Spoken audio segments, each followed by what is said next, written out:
تیتر اول امشب: ماسک زدن یا نزدن مسئله این است. تغییر موضع دولت‌ها در پی افزایش موارد نگران کننده موارد ابتلا به کرونا. مهرداد بزپاش رئیس دیوان محاسبات شد. یار احمدی نژاد و مدیرعامل پیشین سایپا چطور به این سمت رسید؟ و بازگشت جسد غلامرضا منصوری به ایران، نگاهی به پرونده و مرگ این قاضی جنجالی در زیر ذره‌بین. به تیتر اول خوش آمدید.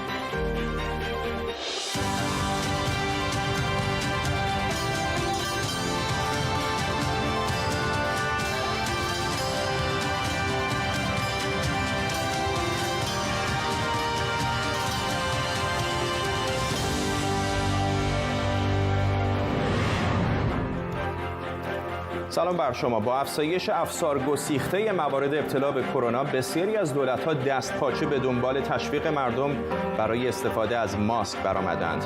اما کجا و کی باید ماسک زد؟ آیا اصلاً زدن ماسک کمکی جدی به مقابله با کرونا می‌کند؟ در طول نیم ساعت آینده این سوال را از مهمانان برنامه خواهیم پرسید. اما اول ببینیم اصولاً چقدر ماسک به کاهش موارد ابتلا کمک می‌کنه. الان در شماری از کشورها زدن ماسک اجباری شده، چون بعضی از تحقیقات نشون دادن که ماسک میتونه شیوع این ویروس مرگبار رو تا حد زیادی کمتر کنه. در ایران هم زدن ماسک در ادارات دولتی، شرکت‌های خصوصی و وسایل حمل و نقل عمومی اجباری شده و مدیرعامل هلال احمر خوزستان پیشنهاد کرده با نامگذاری روز ملی ماسک مردم به استفاده از ماسک تشویق بشن. با این حال هنوز خیلی‌ها به دلایل مختلف با زدن ماسک مشکل دارن. اعضای اهل بیت دارالشفا با ماسک وارد نشویم. رئیس جمهوری آمریکا دونالد ترامپ هم که دست کم خودش در ابتدا استقبال چندانی از ماسک زدن نکرده بود، حالا و با افزایش شمار کشته‌ها گفته زدن ماسک اقدامی میهن پرستانه است. من ماسک همراه خودم دارم و با کمال میل ازش استفاده میکنم و همونطور که گفتم مشکلی با ماسک ندارم و حرف من اینه که اگه امکانش رو دارید از ماسک استفاده کنید هر وقت که میتونید. و اگه در فاصله نزدیک از همدیگه هستید یا اگه در یه جمعی هستید، من خودم وقتی در جمع هستم ماسک میزنم. دونالد ترامپ بود رئیس جمهوری آمریکا. سازمان بهداشت جهانی هم دوباره از کشورها خواسته تا سیاست‌های مؤثرتری در مقابله با کرونا از جمله استفاده از ماسک پیش بگیرند. این در حالی که آمار مبتلایان در جهان به 16 میلیون نفر نزدیک شده. همکارم امید حبیبی نیا اینجاست که خبرهای مربوط به کرونا رو در ایران و جاهای دیگر دنیا دنبال کرده. پیش از هر کجا از ایران سخن بگیم و اینکه موارد تعداد کشته‌ها و بیماران جدید چقدر بوده. آماری که سخنگوی وزارت بهداشت اعلام کرده 219 نفر هست در 24 ساعت گذشته که به این ترتیب شمار جانباختگان بر اساس آمار رسمی که وزارت بهداشت داره اعلام میکنه داره نزدیک میشه به 15,000 تا. حالا در واقع آمارهای مختلفی ارائه شده و بعضی‌ها در واقع حتی در مقام‌های حکومتی مثل مرکز پژوهش‌های مجلس، مثل متخصصان گفتن آمار واقعی 2 تا 3 برابر آمار واقعی جانباختگان، 2 تا 3 برابر این آماری هست که اعلام شده. 12 استان کشور در وضعیت قرمز به سر میبرن و 13 استان از جمله استان تهران در وضعیت هشدار. خانم لاری سخنگوی وزارت بهداشت همچنین اشاره کرده به وضعیت استان مازندران که خبرهای ناگواری را ازش شنیدیم در چند روز اخیر، از جمله اینکه تعداد زیادی از کادر درمانی دانشگاه علوم پزشکی مازندران آلوده شدند، مبتلا شدند به ویروس کرونا و همچنان برخی از اونها خواسته شده که علیرغم بیماری بیان سر کار. خانم لاری گفته که 3 برابر در واقع تعداد بیماران بستری افزایش پیدا کرده. وضع ایران خیلی خراب هست، اما تنها کشور دنیا نیستیم. بحران همینطور داره بدتر و بدتر میشه. دیگر کشورها هم شرایط بدتری.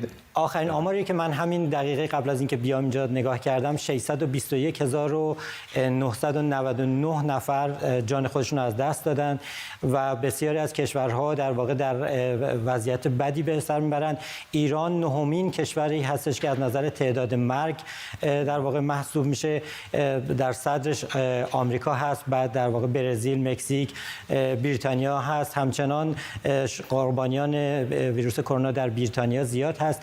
ولی نکته جالبی که میخوام بهش اشاره بکنم این هستش که همین دقایق پیش رئیس بانک در واقع مرکزی اروپا گفتش که عملکرد رهبران زن در مقابله با ویروس کرونا و شیوع کرونا و کنترلش خیلی بهتر از عملکرد رهبران مرد بوده. اشاره کرده به مورد تایوان، نیوزیلند و آلمان. ممنونم از تو امید حبیبی نیا همکارم.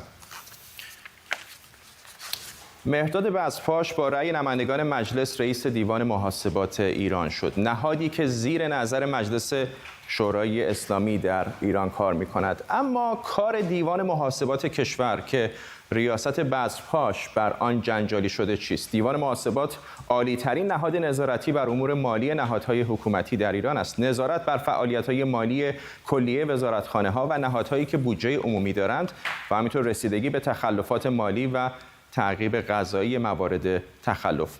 حالا ببینیم مهرداد بزپاش چه کسی است. بزپاش متولد 1359 و بعد از فعالیت در بسیج در 24 سالگی در دوران شهرداری احمدی نژاد با اون کار میکرد و بعد از مدتی رئیس فرهنگسرای خاوران میشه.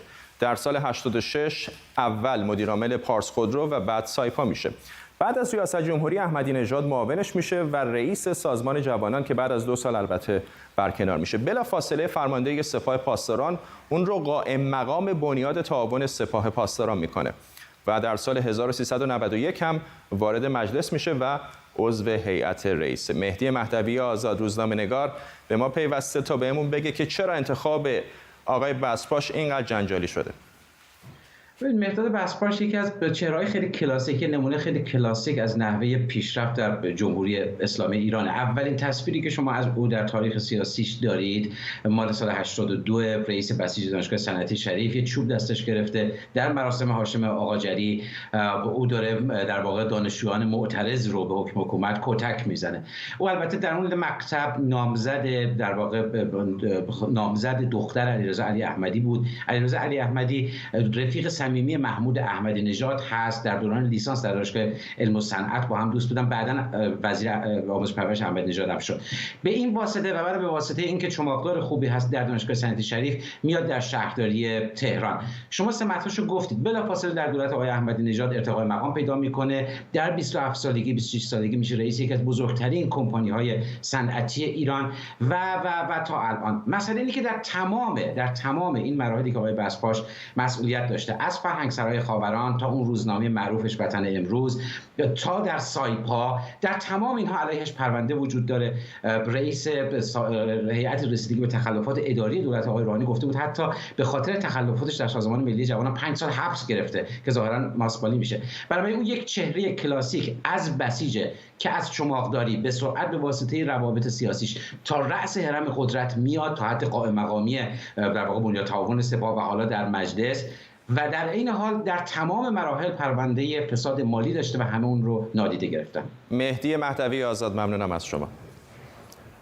سازمان پزشکی قانونی ایران اعلام کرده جسد غلامرضا منصوری، قاضی متهم در پرونده اکبر طبری، امروز به ایران بازگردانده شده. آقای منصوری حدود 1 ماه پیش به شکلی مشکوک در هتلی در بخارست با سقوط از پله‌ها کشته شد.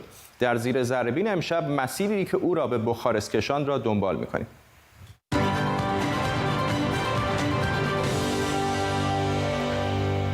سفر قاضی منصوری اینجا در هتل دوک در رومانی به پایان رسید.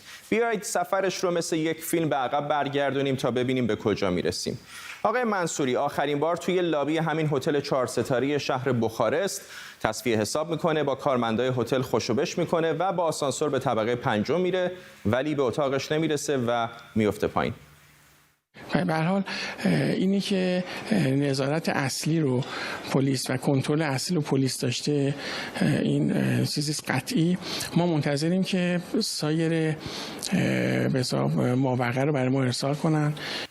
اوایل کلی هم شایعه شده بود که توی این کیسه جسدی نیست، اما خبرنگارای رومانیایی گفتن که جسد رو به چشم دیدن. اگر تصاویر زوایای دیگر رو هم می‌دیدید به نظر میومد که جسد واقعا در کیسه هست. به هر حال حالا با بازگشت جسد منصوری به ایران کل این شایعه ها هم منتفی شدن. چند روز قبل مطلع شدم کیفرخواستی علیه من صادر و به دادگاه ارسال شده است. از وکیلم خواستم به دادگاه مراجعه کند و اعلام کند من 100% با باز شدن مرزها به کشور برمیگردم.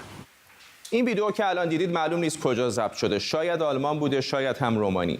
میدونیم که جمهوری اسلامی از اینترپل تقاضای استرداد کرده بود و منصوری در رومانی دستگیر شده. اما نهادهای حقوق بشری هم علیه این قاضی سابق شکایت دیگری در آلمان مطرح کردند. اتهامش از نظر نهادهای حقوق بشری فعالیت علیه حقوق بشر بود و از نظر جمهوری اسلامی رشوه. آقای منصوری در ایران به دریافت 500,000 یورو رشوه متهم بود که به پول امروز میشه بالای 10 میلیارد تومان. دادستان پرونده گفته آقای منصوری خرداد 98 از ایران خارج شده. بعضی از رسانه‌های آلمان هم گفتن منصوری سال 96 درخواست ویزایی شنگن کرده بوده. اتهام منصوری خودش یک تیکه کوچک از پازل بسیار بزرگتریه که قطعاتش یا الان نیستن و یا از بین رفتن. منصوری خودش متهم ردیف نهم پرونده فساد مدیر ارشد قضایی دیگری به نام اکبر تبری بود. خیلی ها تبری رو به صادق لاریجانی وصل میدونن، رئیس سابق قوه قضاییه. پرونده اکبر تبری 26 متهم داره که از اونها دست کم 7 نفرشون سمت قضایی داشتن. از متهمان ردیف اول تا پنجم دست کم 2 نفرشون اصلا ایران نیستن و خیلی هاشون پاشون در پرونده های دیگر هم درگیره.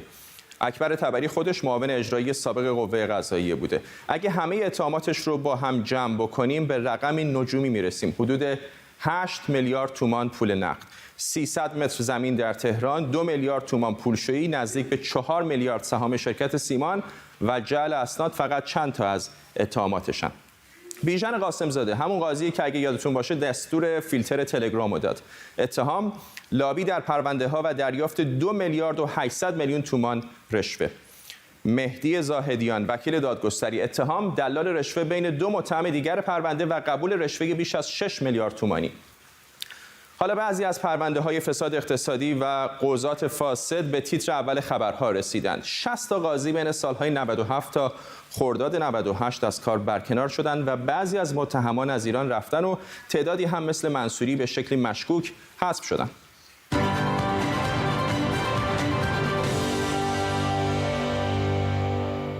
سوالات بی جواب در مورد پرونده قاضی منصوری و مرگ اون همچنان باقی هست. یکی از کسانی که پرونده آقای منصوری رو از نزدیک دنبال کرده، موقعی که در رومانی هم حادثه براش پیش اومد دنبال کرد، خبرنگار ما احمد صمدی بود در برلین که همکنون به ما پیوسته. همینطور دانیال استخر قاضی و وکیل سابق دادگستری هم با ما هستن. از احمد شروع میکنم در برلین. احمد، چه جزئیات جدیدی میدونیم از سمت مقامات رومانی؟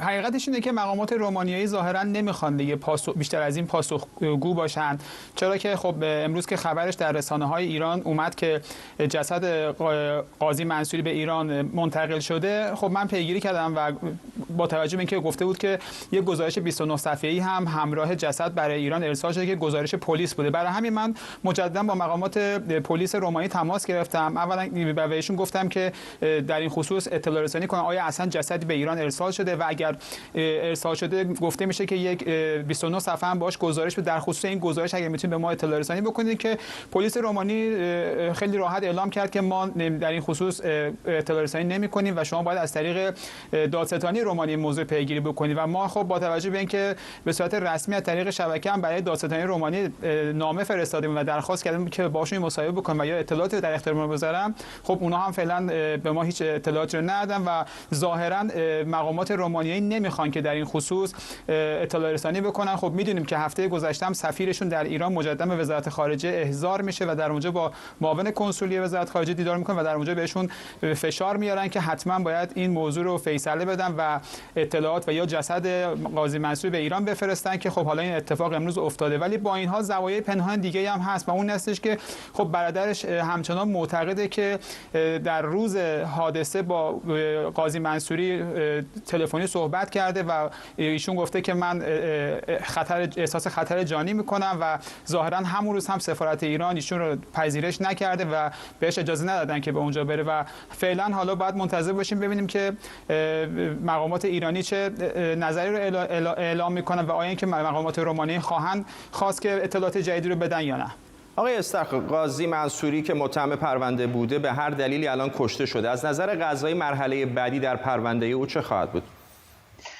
درود میفرستم پیشگاه شما و همه بینندگان ارجمند. ببینید، بر پایه یک اصل حقوقی، اصل شخصی بودن جرائم و مجازات ها در همه سیستم های قضایی، کسانی که دچار مرگ یا جنون میشوند تعقیب کیفری دادرسی و اجرای حکم اونها متوقف میشه و قرار موقوفیه تعقیب میخوره که در ماده 8 به بعد قانون آیین دادرسی کیفری ایران جمهوری اسلامی نیز اکنون این رعایت میشود. ولی دو نکته رو بایستی یادآور شد و به اون توجه داشت. این قانون در پیوند با کسانی است که دارای سمت‌های عمده کشوری، لشکری، قضایی نداشته باشند، زیرا جرائم از یک نگاه دارای دو جنبه، برخی از جرائم دارای دو جنبه کیفری و حقوقی هستند. جنبه کیفری مانند تحمل حبس، شلاق و از این دست مجازات یا اعدام هست، ولی جنبه حقوقی برخی از جرائم مانند اختلاس و رشوه بازگرداندن وجوه ناروا و نامشروع دریافتی است که از این نگاه به نظر من گرچه قرار موقوفی تعقیب در مورد آقای غلامرضا منصوری صادر خواهد شد، ولی چون ایشون جرمش در عرصه عمومی و همگانی بوده است، به این جنبه بایستی رسیدگی کرد و از این نظر قانون در این مورد شوربختانه ساکت است. دانیل استر قاضی و وکیل سابق دادگستری در ایران و همینطور همکارم احمد صمدی، ممنونم از هر دوی شما. در واکنش به گزارش کمیسیون اطلاعات و امنیت پارلمان بریتانیا، دولت وعده داده که قوانین امنیتی سخت‌تری اعمال کند. در گزارش دیروز کمیسیون، دولت بریتانیا به دست کم گرفتن خطر مداخله روسیه متهم شده. امروز در جلسه پرسش و پاسخ پارلمان، نمایندگان مجلس در این باره از بوریس جانسون نخست وزیر بریتانیا سوال کردند. بردیا افشین خبرنگارم از روبروی پارلمان با ماست. بردیا، جلسه پرتنشی بود، چه ایراداتی می‌گرفتند نمایندگان بر دولت؟ این آخرین جلسه پرسش و پاسخ پارلمان بریتانیا پیش از تعطیلات دراز مدت تابستونیشون گرمترین و داغترین بود و رئیس دولت نخست وزیر بوریس جانسون از سوی رهبر عمده‌ترین حزب مخالف، حزب کارگر، مورد حمله شدید قرار گرفت. کیر استارمر رهبر حزب کارگر او رو هم به اهمالکاری متهم کرد و هم به تأخیر بر سر انتشار گزارشی که بهش اشاره کردی، گزارشی که از سوی هیئتی 9 نفره متشکل از اعضای مختلف این پارلمان، از احزاب مختلف و همینطور اعضای مستقل شکل گرفته و اونها البته این گزارش رو پیشتر تهیه کرده بودن، پاییز پارسال، و دیروز به شکل غیر منتظره منتشرش کردن. کیر استارمر رهبر حزب مخالف میگه که دولت با علم به این که روسیه مداخله کرده در امور سیاسی کشور، اهمال کاری کرده، بی‌توجهی کرده و اون رو نخواسته پیش از انتخابات اخیر سراسری بریتانیا که سال گذشته میلادی آخرین ماه برگزار شد منتشر کنه، به خاطر احتمالاً دلایل سیاسی. اما جواب بوریس جانسون نخست وزیر بریتانیا این بود که اول از همه دولت بریتانیا بیش از هر کشور دیگه در غرب مقابل این جور مداخله روسیه ایستادگی کرده و در این حال مخالفان خودش رو متهم کرد به این که رأی رفراندوم خروج بریتانیا از اتحادیه اروپا موسوم به برگزیت رو با این کار نادیده میگیرن. در این گزارش اومده که مداخله روسیه شواهدش مربوط به بیش از 6 سال پیش و حتی رفراندوم همه پرسی خروج اسکاتلند از اتحادیه سلطنتی بریتانیا. اما این گزارش هیچ وقت به این نرسیده که چقدر تاثیرگذاری داشته در این جور از انتخابات. اینو بعد بهش مؤکد تاکید کرد که مشخص نیست که چه تأثیری داشته در روند این انتخابات. اما چیزی که واضحه امروز در عرصه سیاسی کشور بریتانیا، این مداخله روسیه به نظر میرسه که دو حزب مقابل هم قرار داده و چیزی که پیشتر اولویت و اهمیت برای دولت محافظه کار نبوده الان در دستور کارش قرار گرفته، مقابله با مداخله هویدای سیاسی روسیه در عرصه سیاسی بریتانیا. بردیا افشین، روبروی پارلمان بریتانیا، ممنونم از تو. وزارت خارجه ایالات متحده آمریکا در اقدامی ناگهانی از چین خواسته تا کنسولگری‌اش را در هیوستن تگزاس تعطیل کند. این یکی از جدی‌ترین نمونه‌های تنش فزاینده بین آمریکا و چین است. چین در واکنش تعطیلی کنسولگری‌اش را در هیوستن تشدید بی‌سابقه تنش خوانده و گفته چنانچه آمریکا در تصمیمش تجدید نظر نکند، مقابله به مثل خواهد کرد.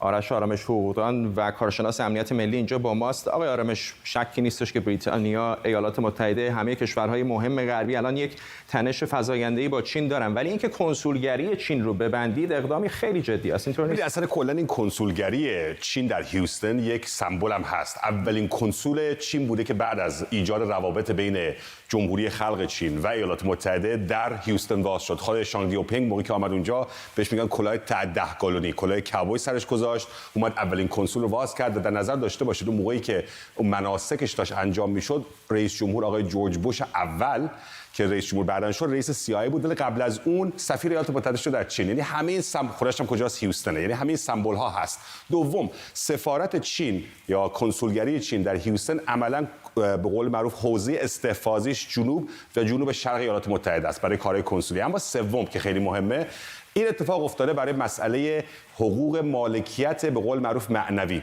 بزرگترین دادگاه ایالات متحده که بیشترین پرونده های مالکیت معنوی اونجا میره، حوزه شرقی دادگاه فدرال تگزاس، Eastern District of Texas، که میشه پشت هیوستن، بین هیوستن و لوئیزیانا. به این سه دلیل بوده.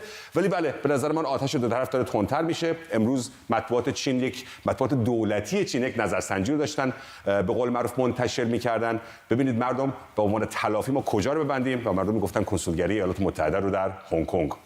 یکی دیگه از کنسولگری‌هایی که احتمالش رو میدن ووهان هست که نقطه حساسی از 5 کنسولگری در سرزمین اصلی چین داره ایالات متحده. چقدر فکر می‌کنید الان چین در یه موقعیتی قرار گرفته که بالاخره کنسولگریشو در تگزاس دارن میبندن و چاره‌ای نخواهد داشت جز اینکه مقابله به مثل بکنه؟ ببینید این مسئله دخالت و دزدی مالکیت معنوی به جای بسیار به قول معروف وخیمی رسیده.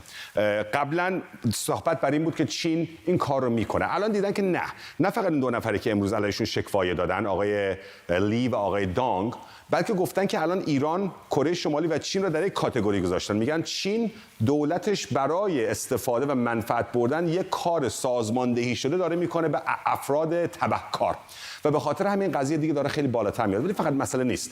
هنگ کنگ مسئلهش خیلی حاد شده، روابط ایالات متحده و چین سر مسائل تجاری حاد شده و الان دو ابرقدرت هستن. یک ابرقدرت به قول معروف دارد میآید بالا و یک ابرقدرت که هنوز کاملا مسلطه. این جنگ اقتصادی خواهد بود، جنگ سیاسی خواهد بود، جنگ به قول معروف نفوذ خواهد بود، ولی خدا رو به قول معروف دعا کنید که جنگ نظامی در دریای چین، در خاورمیانه یا در جای دیگه نخواهد بود. ولی این اول بازی است. این دو بزرگ قدرت یا ابرقدرت دنیا فعلا رقابت رو در حوزه‌های مختلف با هم دیگه خواهند داشت. ممنونم از شما آرش آرامش حقوقدان و کارشناس امنیت ملی. لیورپول امروز در آنفیلد جام قهرمانی لیگ برتر انگلستان را بالای سر میبرد. نگاهی کنیم به اتفاقات ویژه این دوره از مسابقات که نزدیک به 100 روز هم وسط کار تعطیل شد. یورگن کلوپ مربی این تیم احتمالاً الان یکی از محبوب ترین آدم‌های این شهره. اولین مربی آلمانی بود که در تاریخ لیگ برتر جام قهرمانی رو به بالای سر میبره. حالا لیورپولی ها رکورددار بیشترین پیروزی پیاپی خانگی هم هستند با 24 برد. و البته سریع‌ترین قهرمانی در تاریخ لیگ برتر انگلستان با 7 هفته مانده به پایان فصل. رضا محدث از بیرون استادیوم آنفیلد در لیورپول با ماست. رضا، میبینم پشت سرت داره شلوغ میشه. این علیرغم توصیه‌هایی هست که هم مسئولان لیورپول هم مسئولان شهر لیورپول کرده بودن به مردم که خواهش میکنیم نیایید به این مراسم. فرداد، کم کم داریم به لحظاتی نزدیک میشیم که اتوبوس تیم‌های چلسی و لیورپول تا دقایق دیگه باید از اینجا بیان و وارد ورزشگاه آنفیلد بشن. 30 سال انتظار امروز به پایان میرسه و در حقیقت میتونم بگم که لیورپولیا برای اولین بار لیگ برتر انگلستان رو از آن خودشون میکنن. دستشون به جام میرسه. جردن هندرسون کاپیتان این تیم قراره که در مراسم این کاپ رو بالای سر ببره. کسی جز سر کنی داگلیش هم این جام رو نیست که تحویل به جردن هندرسون بده. او در آخرین بار، یعنی 30 سال قبل که قهرمان شده بود این تیم، سرمربی لیورپول بود. اما همونطور که اشاره کردی فرداد، درسته مردم کم کم دارن میان. برخلاف بیانیه‌ای که حدوداً 2 ساعت پیش باشگاه لیورپول منتشر کرد و همچنین برخلاف بیانیه‌ای که پلیس و شهرداری شهر لیورپول اعلام کرد کرده بود که خواهش می‌کنیم خونه هاتون بمونیم، بهترین جا برای تماشای این مسابقه فوتبال منزلتون هست و به صورت خیلی غیر باور نکردنی، در حقیقت غیر طبیعی این مسابقه به صورت زنده و به صورت رایگان در تلویزیون بریتانیا پخش خواهد شد و مردم میتونن رایگان ببینن، برخلاف معمول که خیلی باید پول بدن برای تماشای اون یا در پاب ها و میخانه ها این بازی رو تماشا بکنن. رضا، همچنان که صحبت می‌کردی تصاویری می‌دیدیم از هفته‌های گذشته که مردم بعد از پیروزی تیم لیورپول داشتن شادی می‌کردن، طرفدارانش گمان می‌کنم امروز هم که دیگه جام رو میارن احتمالاً بدتر از اون هم خواهد بود. خود تیم لیورپول چه برنامه‌ای داشت برای اینکه علیرغم این شرایط کرونا این جام رو به بالای سر ببرن؟ فرداد خیلی باز نکردن مسئولان لیورپول که چه مراسمی تدارک دیدن، اما یکی از سکوهای پشت دروازه رو کاملا اختصاص دادن به مراسمی که قرار برگزار بشه. برخی از رسانه‌ها گزارش دادن که نزدیک به 1 میلیون پوند باشگاه لیورپول خرج کرده برای اینکه در حقیقت آتشبازی راه بیندازه و اینکه نورافشانی بکنه ورزشکار. تدابیر خاصی هم دیدن که باران که ساعتی پیش هم می اومد و الان قطع شده نتونه مانع این جشن قهرمانی بشه. به هر حال همونطوری که یورگن کلوپ در کنفرانس خبری پیش از بازی گفتش، او همانند رسیدن کریسمس مانند رسیدن کریسمس منتظر لحظه‌ایه که جام رو به بالای دستانش ببره. رضا محدث از لیورپول، ممنونم از تو و همینطور ممنونم از شما که بیننده تیتر اول امشب بودید. این برنامه رو به زودی در یوتیوب هم میتونید ببینید. تا فردا، ببخشید تا شنبه، خداحافظ.